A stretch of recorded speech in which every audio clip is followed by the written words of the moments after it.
Welcome to the Trails Committee meeting tonight, 12/20/21. I'm going to call the meeting to order at 6:31. I'll do a roll call attendance. So when I call your name, please say you're present. Tom McCoolier. Present. Isabel Murphy. Present. Tony Schoner. Present. Will Warren. Present. And Kat McKee. Present. Great. So first order of business, we want to welcome our official associate members, Tony and Will. Hello. To your first. Whoa, welcome, finally. Well, that's nice. Thank you. Yep. I'm glad to have you here, and I'm glad you could join us. So next order of business is the minutes, and I'm very happy to say we have both sets, 11:23 and 11:30. Does anyone need me to pull those up, or have you had an opportunity to take a peek and ready to vote? Looked them over. Wonderful. So are there any comments or questions or edits? And we'll start with 11:23. I'll just be specific. I'll move to approve the minutes of 11/23/21. If there aren't any questions, we could do a combo motion. Has anyone have any questions or comments on the 30th? Hold on one sec. Let me just look that one more time. Sure, thank you.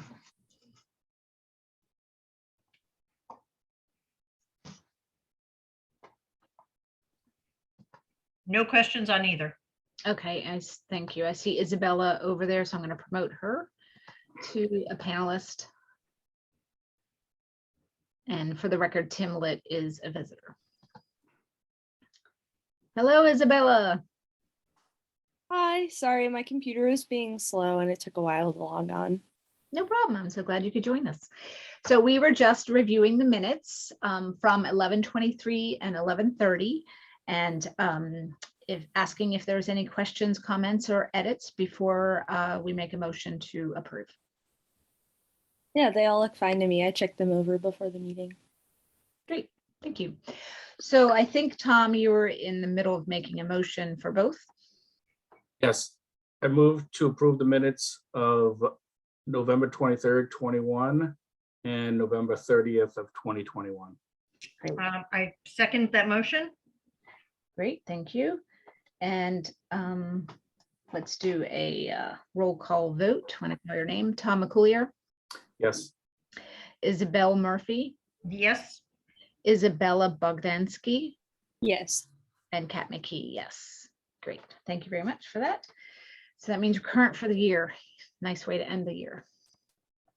Next up on the agenda is the Zoom meeting chat functionality. I don't know if anyone has seen the most recent Board of Selectmen meeting. They've decided to disable chat function for committee member meetings because it's hard to control the open meeting law potential for violation. And so that chat function is going to go away. We have it right now. But every time if you guys can help me monitor it, if people are chatting, we want to make sure we get their name in and that we're identifying what they say for the record, and we'll put that into the minutes for as long as we have the chat function. Moving forward in meetings, we'll invite people at each meeting to raise their hands if they have comments, and we can let them chat for the record. So that's just that. Trails Committee bylaws status update. So that was already sent to Mark Purple. I asked about what meeting we could be put on. They changed the deadline a little bit, which I was kind of grateful for because it gives us a little more breathing room. So the bylaw won't be reviewed by the select board until January 4th meeting. Okay. So that's already in town council's hands. So we asked him, we put forth a legal request review for him to take a look at that in advance of the meeting. So that's all in good order, and we have nothing more to do about that. Any questions on that piece? Okay. So the next topic is the committee member conduct policy. So we talked about that last meeting. Tim Litt, thank you for your edits. We now have a revised policy that we want to take a look at today. I circulated it earlier. I'll pull it up on the screen so we have it. And what we want to do on, if we agree with everything and town council has reviewed it, there are no issues, no edits, no comments. And also I invited Jim Hegarty to review it after I reviewed our last minute meeting recording, realizing that we had thought it would be a good idea to get his thoughts on it. He had no comments. He said if the town council's fine with it, he's fine with it. So we want to take a quick look and then vote to, if everyone's still in agreement. Can you see my screen now? Okay. Are you seeing the policy? It doesn't seem to be. Yeah. Kat, this is Yeah. the exact same document that you sent us this afternoon, right? Was it this morning? Sorry, maybe? this morning. What had Today. everything in it? Today. Correct. Okay. So nothing has changed. The only thing I would recommend that we change is the date today is 2020. What date is it? Is it the 20th? Yeah. 20th. December 20th, 2021. So that will become black and no longer red. And I would like, if everyone's in agreement, any discussion before I move forward. Looks good. No, it looks very good. Great. So Very I clean. Very appreciate clean and cut. Tim's, we really appreciate Tim's feedback on that. And let me just make sure if there's any comment, no comments yet. Okay, so does someone want to make a motion to approve the policy as drafted? Yep, I will make that motion. Great. And then we need someone to second that. I will second it. Great. And now we'll take a roll call vote. And this will be our first official policy that we put in place. How exciting. Okay, so when I call your name, just say yay or nay. Isabel Murphy, Yay. Tom McCoolier, Yay. Isabel Bogdansky, Yay. and Key. Yay. Okay, in the record. So what we'll do with this is any of our new members will make sure we share the charter and we'll share the policy, and that will be a little package for any new members coming forward. And that way we keep that institutionalized. Now, whether I'll have to touch base with Jim if this goes in the record somewhere for the town, or if we can put this on our website, perhaps under resources and tools or whatever. I forget what that resource page is called, but there may be no harm in having that be a central repository and letting folks know that we have this out there. I would prefer that it be on our web page, so it's out there in front. Transparency, love it. Okay, so I'll upload it. I have a few updates anyway to make on that. So I want, for the record, Sam Stivers has joined as a member of the public. Okay, great. So moving on. Oh, excuse me, guys. I will be here, but Okay. So next order of business, the Troop 92 Eagle Scout project. Very excited to share that the trail off of Pine Hill Road is now established. So the work we did on Sunday completed the effort we needed. DPW came out last week and they brush cut the area that needed to be the last remaining section of trail. So that made our work much easier. So we owe a big thank you to Southborough DPW for their work and their effort. And again, to Glenn O'Don for doing the survey work. And for all the troops, we had 17 people out on Sunday. So that was troops and the scouts, their fathers, and the leadership, and then 2 trails committee, Tom and myself. And then in past work parties, Tony joined us and Will joined us, as well as Tom. So thank you for everyone's help on that. So technically the project is, the trail is not open to the public yet. We're permitting it with MWRA, but we have a little bit of a delay because we're going to combine that 8M permit with our Peninsula Trail. So kind of that package needs to go together. But as far as the labor and the work goes, it's all set. And the next step is for Nick to finish his workbook and to put up some signage on each side. We're going to get MWRA to sign off on what we're going to say. It's going to be very simple. Aqueduct Trail this way, Aqueduct Trail that way, and maybe a MWRA logo or something. And yeah, so that is a wrap. Any thoughts, questions, or comments?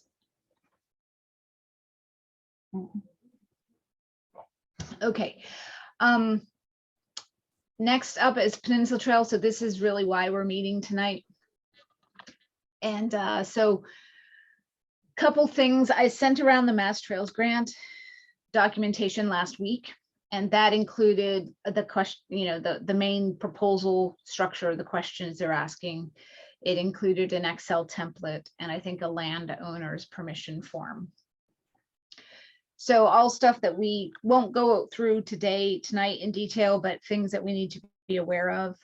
And so what I'd like to do tonight is update us on some progress that we've made as far as getting revised quotes, and then kind of come up with a game plan for what we need to do fairly quickly in the short term to get everything pulled together for our grant. So a couple of updates. I copied Isabel on the quotes for signage because we need to get re-quoted basically to update Tony and Will. And for the record, last year when we did the CPA funding, we had 3 quotes from 3 sign vendors, and we used that to help us develop the estimate for the CPA funding application.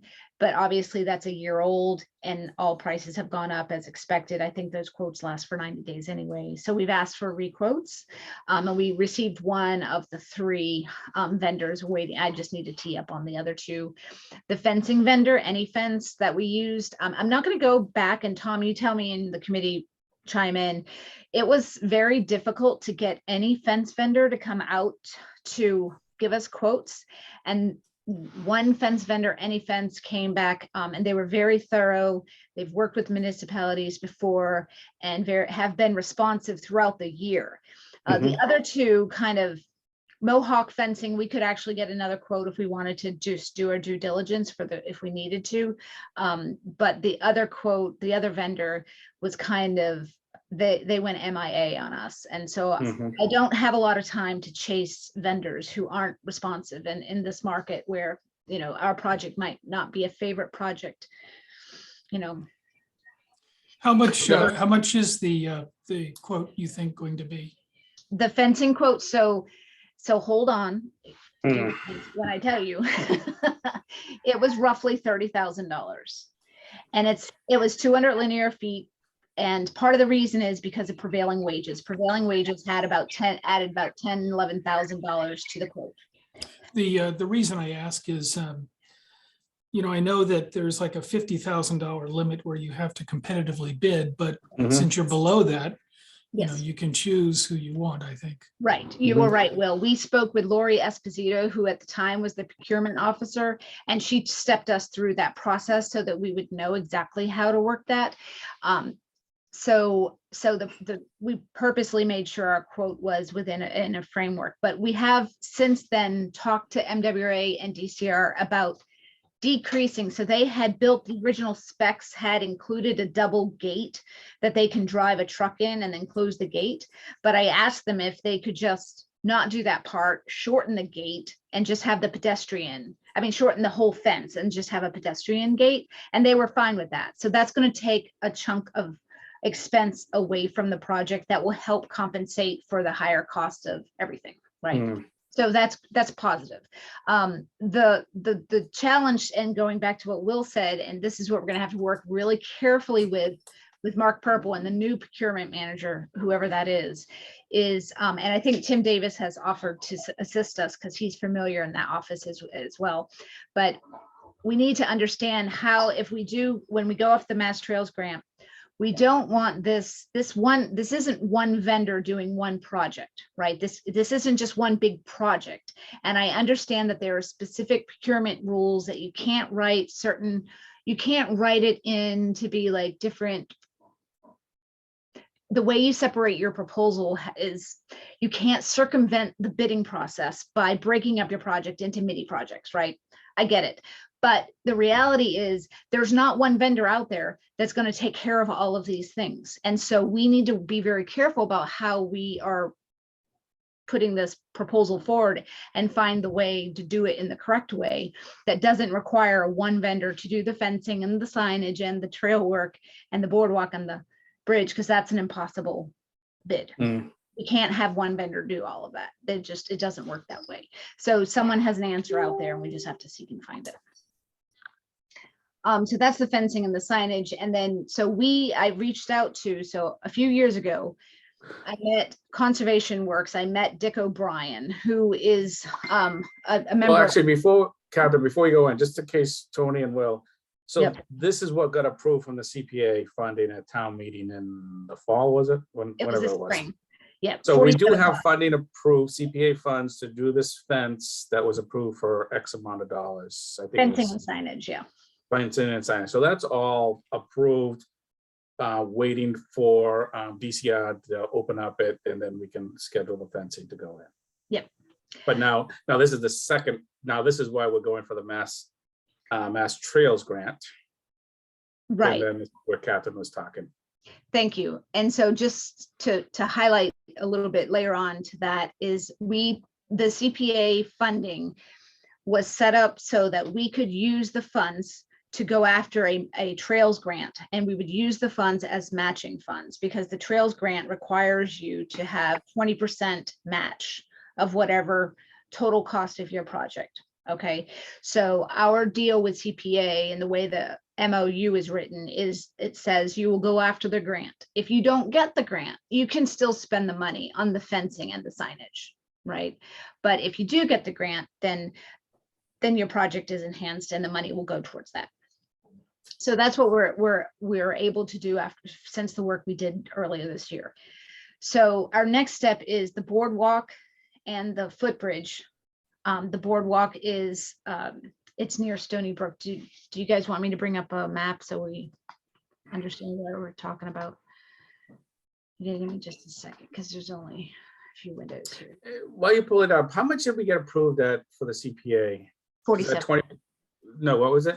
47,000. So for any math person, if 47% is 20%, what is the max we can do our grant for? I want to say it was like something in the 250 range. Okay. I don't quote me on that, but I remember some statistic because we'd worked through that. So if you're seeing my screen now, does everyone see it? Mhm. Okay, so this isn't really the best view, but it gives us a close enough view. So this is where the Peninsula Trail, you see my mouse moving? Mhm. And this is Route 30. So this, what we're looking to do is take this trail, cross this section here with a small boardwalk because there's a little bit of wetlands that's right next to the road.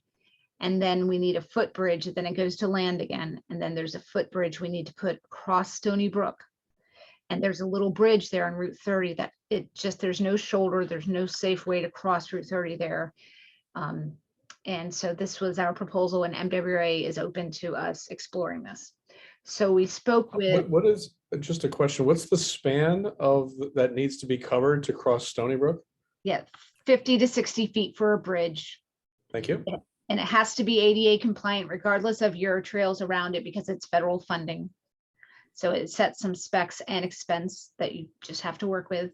And then the entire, the boardwalk, I initially thought it was like 400 feet, but I think now that we're, 440 feet estimate, but it's going to be less than that because we've decided that some of it's going to be earth and it won't all be boardwalk. So that's a to be determined. So this Conservationworks is a company that builds trails, and you can go to their website, conservationworks.com, I think, or I emailed, did I send that link around? Or I sent the email, I had attached it to the email this morning. And so they build trails, they have a history in the community. And so Dick O'Brien, I was introduced to back in a few years ago, DCR conference, and he has an extensive background in building trails and a lot of experience. And I attended one of his trail building workshops in the 2019 conference. And then I also attended a trails building a trail adopter workshop last fall. And so he came out and met Tom and I on Friday, and he was very responsive to our email. We sent out 3 emails to 3 organizations and received 1 email back that said they're too busy. They're booked up till 2023. I did invite him to reconsider, but he didn't respond, although there was a little confusion, but it didn't matter. He didn't seem interested, and Dick did respond. So we met with Dick on Friday. So I sent the email and you guys can check it out. He's interested in quoting. He thinks it's a strong project and that because it's regional connection of 3 different regional trails, that's some of the reason why it might be a project that could be selected. We have to be careful, how we're writing it up and making sure that we're really pointing that out. The Mass Trails grant is a competitive grant. And so we need to make sure that they really put emphasis on either regional connection, accessibility, and environmental justice communities. So we've got 2 out of those 3. So he can provide a quote, an estimate for us, but it is going to cost some money. They charge $90 an hour. It's a lot of data and information they're pulling together. I reached out to Tim Davis with Recreation and asked if they would be able to fund it. Dick estimated about 2 hours worth of work. And so I asked him if we could have up to 3 hours of cost and just to have a little bit of a buffer. And he said he would cover that. So we just have to get some specs out to him and some measurements as far as the span of different things in the wetland area and that kind of stuff. The other thing, Captain, I was thinking about that, getting the specs. yeah, So everybody's, if everybody wants to join in and see what it is, it's an interesting piece of property there. But we need to give them lengths and stuff so we can quote it out. So the boardwalk itself, like Captain was saying, is going over like we'll call it a swamp. It's standing water. And then it goes to dry land, like she said again. Then it goes over that active river, Stony Brook, that's flowing all the time. The river itself is probably no more than maybe 20 feet, but you got to go farther on both sides and stuff like that. and it But we need to fluctuates. get, That's released to the dam. So they fluctuate. yeah. So if something happens at a dam, it all flows downhill from there. But the gentleman, Dick O'Brien, very knowledgeable. He was a chairman for a lot of different committees around the state and stuff. He's been doing it. He's actually retired, and all he does is now does trail grants. When we say trails, it's not just trail. It's the boardwalk, it's the building of the bridge. His company does all that stuff. And so we're doing the grant. We might as well have him do some of the earthen part. I mean, we can have an army of kids again, but Catherine and I were talking, we figure if we get the grant, we might as well swing for the fence a little bit. And if we get it, let that company do that whole, earthen part of the trail going through, because we have to do a little bit of switchback to the swampy area and going across to the bridge itself. So we pretty much want to do it, I would call it soups to nuts, the whole trail, instead of having our army of teenagers. Yeah, and I think, I would be very interested in participating as well. So there's still some in-kind support that we can offer as far as our volunteer hours, because with the grant, you can include in-kind support, and that would be volunteer hours. So we can build that in. What was I going to say? Oh, Tim, I see your hand, so I'll catch you in just a moment. But this does span into Framingham. So we need to connect with Framingham Parks and Rec and Framingham Concom. So we have a meeting with Melissa, our Concom agent, tomorrow to talk about some strategies and discuss some of what he's saying that we needed measurements, just so we're really clear on what that means. But he did confirm, although we do currently have a notice of intent for the fence, we do not need the notice of intent in place for the boardwalk or the bridge before we apply for the grant. But we do need letters of support showing, that Parks and Rec from Framingham and Concom from Framingham are in support of this and that there are no issues on the end. So that's that. So I'm going to ask Tim to talk. He's raised his hand. Hi, Tim. Can you hear us? I can. I guess you can hear me. I can. I'm sorry. I didn't mean to say that way. No problem. Just as you were talking about spending money to get grant, my obvious question is, so if you spend, let's call it, $300, $400 in consulting fees to put a grant together, how many grants do you apply for a year? And is that product in your budget? Please, I suggest. Is what product? The asking of the paying for Number of estimate? grants times how much it costs in consulting fees to put one together. So if you're spending 300 on this one, so if you do another one, maybe it's another 300. If you think you're due 70 a year, then, you know, it's a different number. But it seems to me that some pot of money needs to be in your budget to cover the next set of these, Oh, yeah. you know, No, whatever may come up next year. I agree with that. But so I think, yes, but I can't go back and revise our, you know, we've put forth a preliminary budget, right? So I think from that budget, now we have some buckets in our budget, and I don't know how strict the town is. If you say you want $200 in printing, but you need 100 of that to go to another bucket, do you have flexibility within your town budget You to? do have flexibility. It's when you get across departments that you have to Okay. Get permission. But I think it's something you ought to anticipate. And it's also something you ought to make note of for the following fiscal year's budget. Well, I'll tell you that since we've started talking budget again this year, like 5 things have popped up in the last 3 weeks that we could use budget on. Signage for trail complaints, right? A brush cutter rental, for example. Notice of intent, we didn't realize there was legal fees or posting fees, the advertisement for that.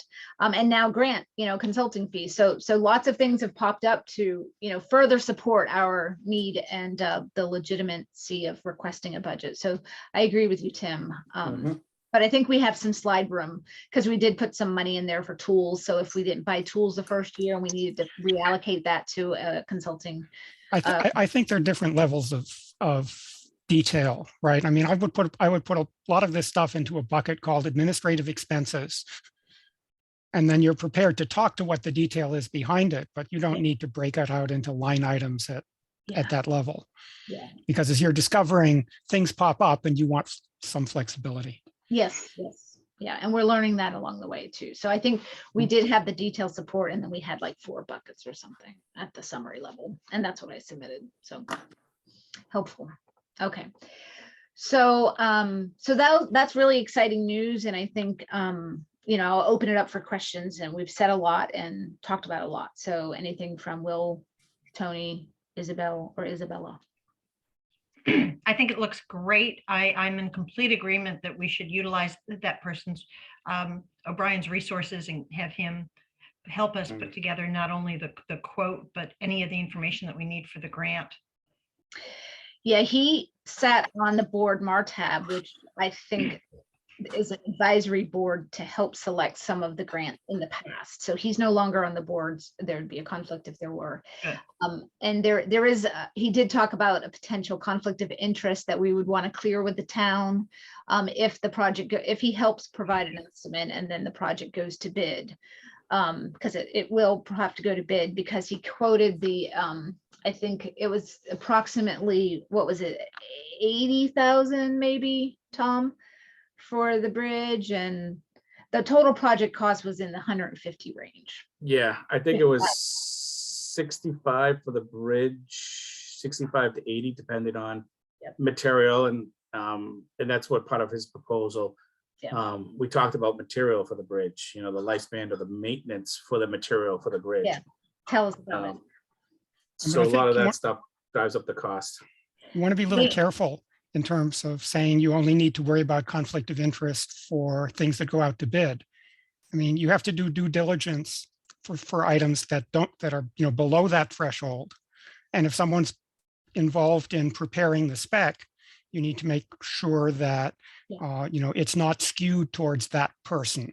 Right. And so we're going to talk. That's independent of whether it goes out to bid or whether it's under the threshold. Right. Thank you for clarifying. We're going to talk to the procurement office or whoever that now is in town and make sure we're fully transparent in whatever we need to do to follow the letter of the law and not get ourselves in a situation that will not be good for us. Yeah. So Tom, do you want to talk about the materials a little bit? Well, before that, so Mr. O'Brien was saying, since we're going to be helping writing the specs for it, we just don't want to be seem that, you know, and we'll probably also want to bid on that same project. So we don't want to make sure it's all, you know, proper and legal. That was his concern about it. Yeah, he brought this, yeah. But the material, we range from pressure treated material to a fiberglass composite material to white oak to black locusts, which I'd never heard of. I didn't want to tell him that. And some of the different material. And all of it comes with maintenance and stuff. He was saying like black locust is extremely hard to procure, especially long lengths of material. Takes years. Yeah. The white oak was very hard to work with. It's a very hard material and stuff like that. And they all, again, it's natural fibers. So it does have a lifespan. Pretty much we said no on the pressure treated because we figure after 20 years, there'll be a lot of replacement and maintenance. Yep. And then there was, he called it fiberglass, but it's some kind of fiberglass composite. Yep. Making a lot of the materials, which is probably what we're going to go for the grant. And that was, I think he said a 50-70 year lifespan or Yes, something more like like that. 70-year lifespan, right? Low maintenance. Yeah. So the next generation, i.e. Isabella, can take care of that. Yeah. So it will cost a little bit more, but because we're a small town, small committee, not a lot of cash, the investment up front, if you think about it over a lifespan, it's really more cost effective to spend a little more upfront than it is to go with a lower cost. Anyone have any thoughts or comments on that? I absolutely agree with that. I thought your comment was funny that it would fall on the next generation. Tom, I laughed out loud, but you couldn't hear me, obviously. But yeah, I definitely think that's a great way for the Trails Committee to move forward with the proposed trail. Yeah. I'm in complete agreement. Awesome. One thing I thought was important, because when you're doing boardwalks and bridges and things, you have to always consider the slip factor. And, sometimes the boardwalks, especially the one in the town forest, gets really slippery when leaves fall on it or the mold grows around it. So he did comment that they use a grating on the fiberglass. So it's a little gritty. So it really creates a good surface to kind of prevent slips and falls and things like that. Something that is harder to manage with a natural fiber like oak or black locust. Okay. So there's a lot of work to do, but I think what was the real benefit to working with Dick is the extensive knowledge he has about all of the process and how it works and flows together. So it just gave us, I think, both Tom and I, great comfort to know that we're in good hands, with him. Very knowledgeable, years and decades of experience. Yeah. Yeah. So, I think some of our next steps to close up this conversation is getting the measurements done. So we're going to talk to Melissa. We'll have a game plan for that. We need to get on every board, committee, and commission's agenda that we want to get letters of support for in the next month. So this might be challenging. So we'll see. I'm gonna, kind of put together a list and then send out a template email customized for each one and see if we can just start getting on those meetings. What might have to happen is not one person can maybe attend every meeting. So we might need to divide and conquer. And so we'll have an FAQ and some talking points and things like that, making sure that everyone is comfortable. If you're the one that goes to the meeting and on behalf of Trails Committee to say, we're asking for your support in the form of a letter of support for this grant, please and thank you, and we'll arm you with what you need, but I might need some help attending all those meetings, and some we might not be able to in the short time frame, but we'll figure it out. Hey, Catherine, did Dick give you a time frame that now that we gave him approval for funding to give the proposal? No, but he's been so responsive. He gets it, and he knows the timeline is Feb 1st. So I think it depends on when we get him those measurements, right? Okay. All right. So he can start. I gave him the green light, but I said we'll get you the information as soon as possible. So we have to kind of figure that out. And I'm kind of shooting for this week, but it is kind of a hard week because of the holiday and the year-end close for me at work. So I'm going to just remain optimistic until it's impossible to say that it can get done this week. The other thing is recreation, Parks and Rec for Framingham and the Concom. So I have a relationship with Jim Snyder of Parks and Rec, if that's his name, a good relationship. And I've met the Conservation Commission. He may not remember me though. I met him at a conference a couple of years ago. So I'll reach out to both organizations, get on some meetings, and start socializing the ideas. And we'll bring whoever else wants to come in on that as well. It might make sense if we do a Zoom meeting, that we have multiple of us, so that we're showing, support from our end. It might be good to get to know some of the players, and that more of the committee members get to know the players, so that we can transfer duties and share responsibilities as we need to, as some people are busy and others aren't.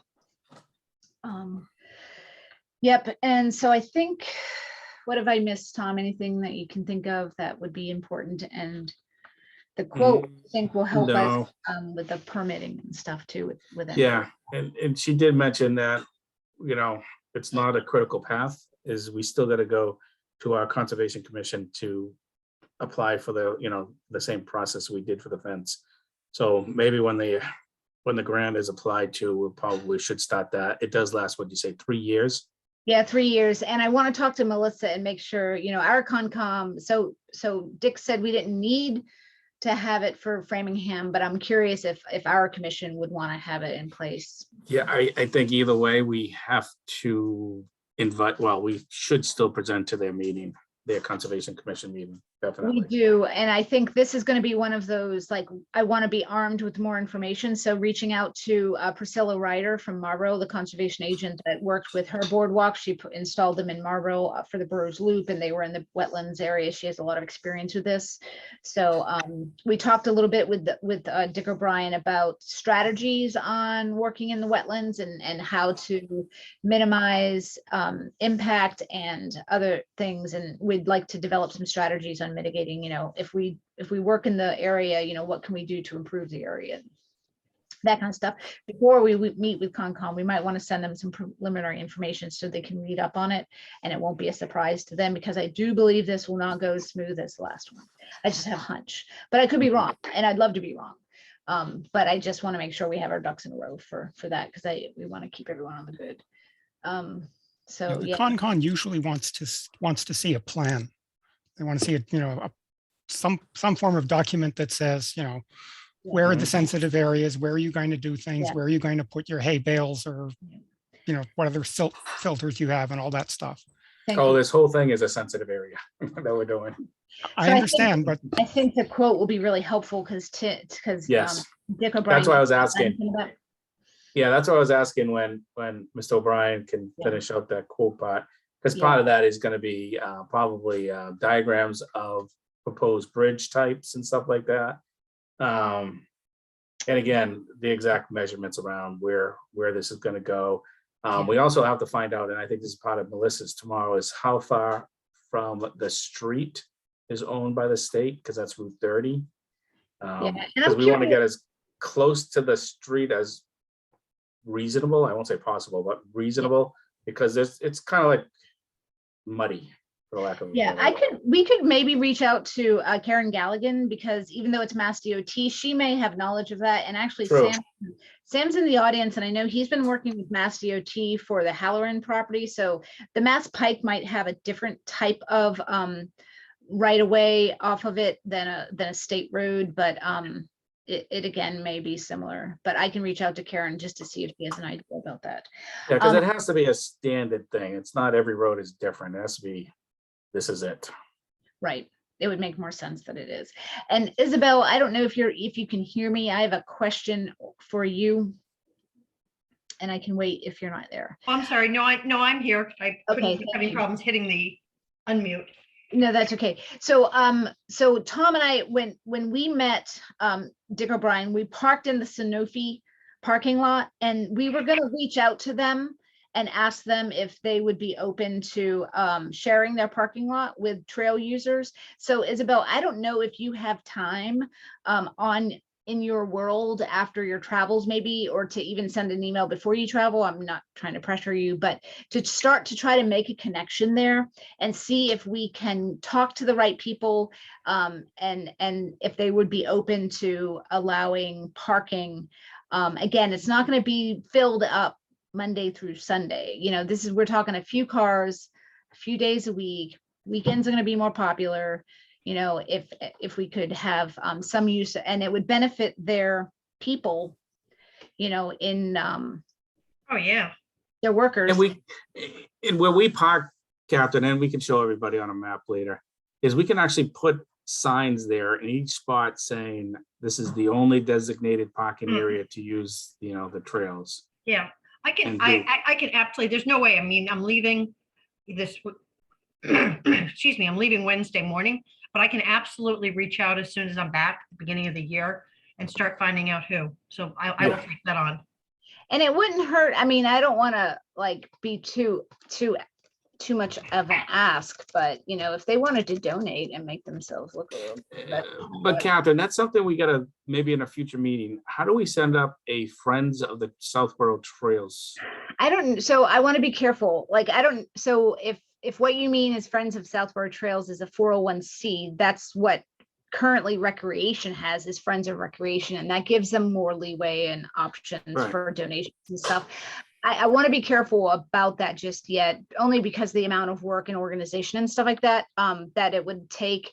But there's no harm in asking. I think we have to be careful about, we can't solicit donations, so maybe don't ask that yet, Isabel, but there has to be a way to say, you know, the Trails Committee will accept donations. Like they offered the donation, it goes to the select board, the select board says, yes, we'll receive this donation on behalf of Trails. So that does happen, but I don't think we can't technically reach out to a business and say, hey, donate to us. But there has to be. Unless we have a Friends of Trails, right? Right. But well, I don't know if the Friends of Trails has to be a 401c to be an official recipient of the money, or if it's just an organization calling themselves that. Yeah, I'm just saying we should just table this for a future meeting to see, and we'll discuss it and debate it if that's something we want to do to help. Well, can I Again. be honest with you? I have absolutely zero bandwidth to discuss it before Feb 1st when the grant is. Oh, due. no, we're Is that talking fair about, to say? Okay. we're talking about in the future. Not now. We don't have a need to now. It's one of those, we Yeah. should put it on our 5-year plan to see if the There you go. feasibility of a Friends of. That's awesome. So I'm sharing my screen right now. If you guys see Google Maps, where are we? I have to orient myself to Route 30. Okay, here we go. Okay, so if you're looking, Isabel, so just to blow us out again. So this is the Fayetteville Dam, Oh, yeah, no, I know exactly where you're talking about. and it's literally right here. Yep. This is Sanofi. So I think the address was like 47 New York Ave. That's the receiving address, but it's actually on Boston Road. Yeah, 251 Boston Post Road, I think it was. Not Post, because Boston Post is something, I think that's Yeah, old Route 20, right? I used to say Boston Post, but I'm training myself, it's Boston Road. Got it. But yeah, so Okay. right here, because they would just literally walk right across the street, and we'll have to deal with a crosswalk, I know, at another time. But yeah, so if you don't mind doing that, that'd be great. Thank you. Okay, so I think that's it for that. And then the last piece, any questions, comments, or thoughts on? So, I have a email- comment. I have a comment. While you guys were talking, I went and looked at the Southborough Trails website. And I was looking at the maps. Mhm. So many of the links on the Southborough Trails website, you know, that map thing are broken. So I don't know who maintains the website, but many of the links are broken. Where, point me right now. If I click on. oh, can you share your screen, Tony? Yep. I don't know. So Here, let me see. I got it up. If you click on Sudbury Reservoir Trail, you get page not found. Okay, So whoever maintains the website just needs to go poke around and. down here, let's see. Way down here? Where is? No, if you go to the main Southborough Trails web, yeah, click on that thing right there in the middle, under trail maps, click on that thing. This video? Nope, go back up, go back. Okay. So, nope. So you see that map right in front of you? Yes, click on that. Click on Sudbury Reservoir Trail. Oh. So 3 or 4 of the links Yeah, are yeah, broken. yeah. So Okay, you don't so have to I do- think- you don't have to do it now. But No, I'm no, just no. saying 3 or 4 of the links are broken. Thank you so much for doing that. And if you guys ever That's see, okay. So that's it for now. okay, Mm. so I think I've updated that, so I will make sure that gets updated. Thank you. And if anyone else sees any other broken links or typos, if you see typos, please let me know, because I've found some typos under the project and initiatives I have to update. Thank you for that. I'll update it. Okay. Anything else, Tony? Thank you. I appreciate that. Okay. I don't like broken links. All right. The next thing, I'll be quick about this. So when I reached out to MWA and said, hey, we have a work party going on, off of Pine Hill Road, one of the MWA maintenance folks, he's director of operations, I think, on the western side, he let us know that there is an issue happening on the open channel off of Ward Road. Hang on, I'll bring this up real quick. People are using the wrong side of the trail. Okay, I'm going to share screens again. Okay, so you guys see an email now? Okay. So what we're looking at here, this is the open channel, and our trail comes, you see my hand, the trail comes on this side, the red line is on the opposite side. Okay, so our trail, the Sudbury Reservoir and Burroughs Loop, comes along here. This is where it splits off into the woods, and this is where Burroughs Loop continues on. And there's that little spillway right here. If you continue straight, it's the Aqueduct Trail, right? And is this the same one we talked about last month? No, this is a different one. Okay. Right. So what the problem is, so the idea is the Aqueduct Trail goes on and up, and it connects into Marlboro up here. What's happening is people are walking on the wrong side of the trail. We've asked about getting permission to this side, and they said absolutely not. So they are walking their dogs, and there's the Carroll Wastewater Treatment Center is up here. So it's important that we don't disturb that area. And so they put a fence where the orange is, and they said that people are walking around it, and there's a little bridge here. So you actually have to walk under the bridge if you're on the wrong side. And they said that people are walking around it.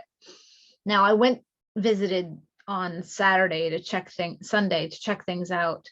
And people the only way they're getting around this bridge is if they're literally hanging on the chain link and swinging themselves around over the water. So they're not doing that unless they're kids doing that, right? Regular adults won't do that. But what they could be doing is there's this little section, if there's another spillway, a little tiny bridge, they could be walking along here and then going up in here. So what this needs is just more signage. So I told Evan that, we have a small grant. We're going to be working on some more signage. But it's not until the spring, we'll be working on it in the spring. So my proposal is that we put up additional signage. There's no signage right here at this entry point. So if people are coming from this direction, they could just get curious and go over here. And we just need a do not enter here. And then we need to reinforce no dog walking along here. And we need to have it at both ends. So I'm just bringing it up to the Trails Committee, bringing it to your attention so that we can address it appropriately. It's going to take a little bit of time to figure out the right signage and the location. But what happens down here, further down where you can't really see right now, but when you come off of Ward Road, the access road, you're walking along and you're supposed to take a left.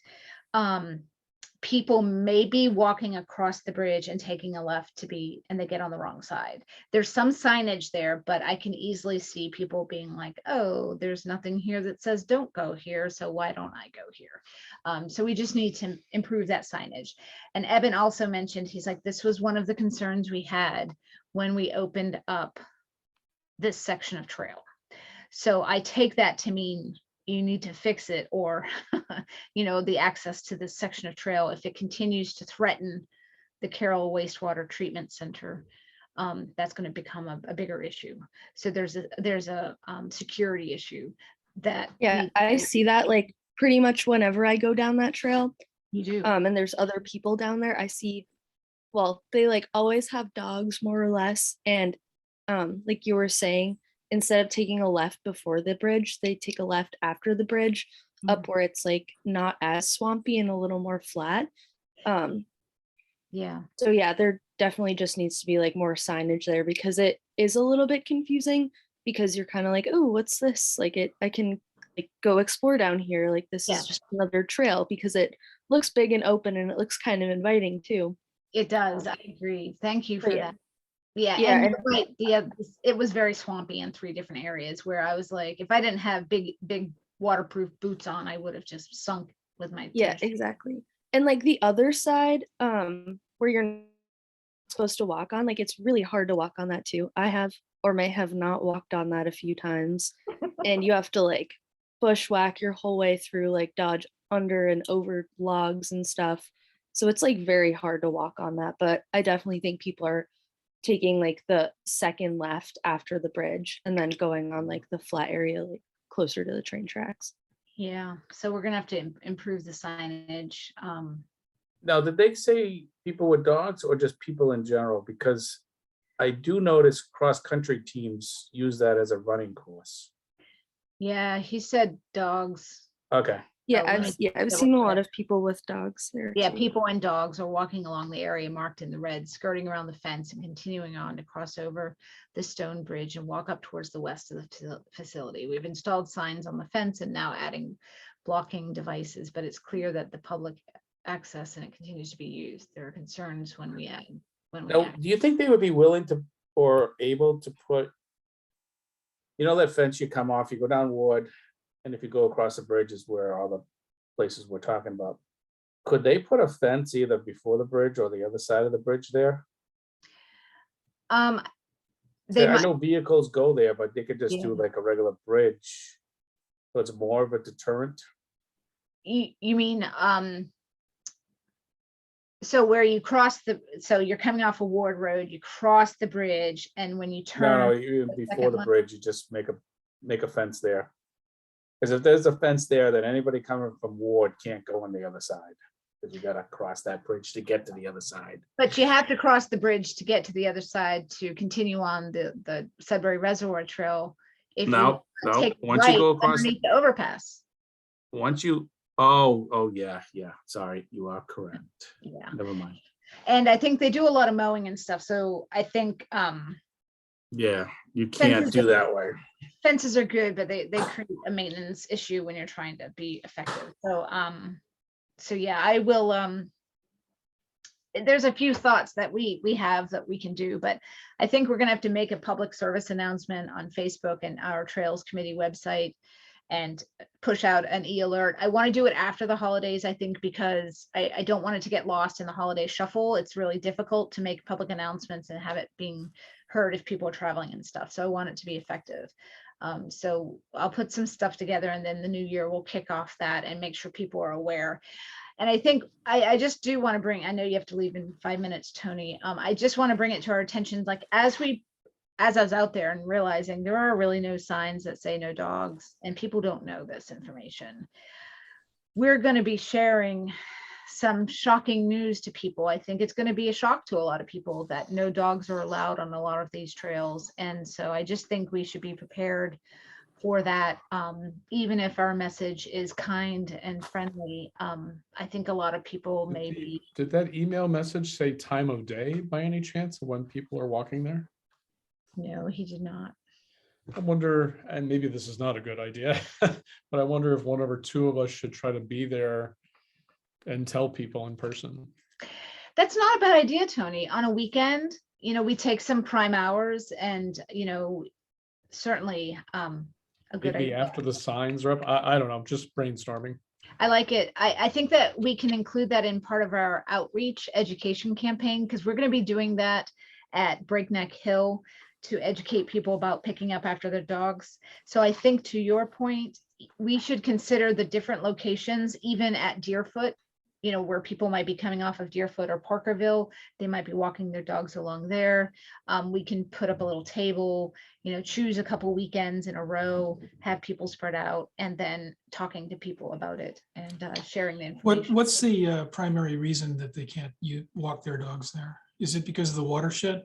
Yes, it's all because of the watershed, and DCR does not allow dog walking on their property, and yeah, that's why. But it's because of the watershed, That's correct. Watershed. right? But there are trails in Southborough that people can walk their dogs on. Yes, and we want to, you know, make sure people realize and just get those out there enough, you know, Breakneck Hill, Town Forest, and Beale's Preserve. Now, the thing about Beale's Preserve, which is tricky, is that Beale's Preserve abuts the Sudbury Reservoir Trail, right? So you have to most people get to the Beale's Preserve through the Sudbury Reservoir Trail. So if you're walking a dog, you can't actually do that. But if you're walking your dog and you come from the Route 30 Old Northborough kiosk and cross the field to get to Beale's, you can do it that way, or go down the little driveway and the bridge. But it gets complicated for people. If you're coming from Lynbrook, you want to walk your dog along the trail, you're technically not supposed to. Well, I know you like to be friendly, so maybe you want to think about signs that are no dogs, but Yeah. go here. No, we are.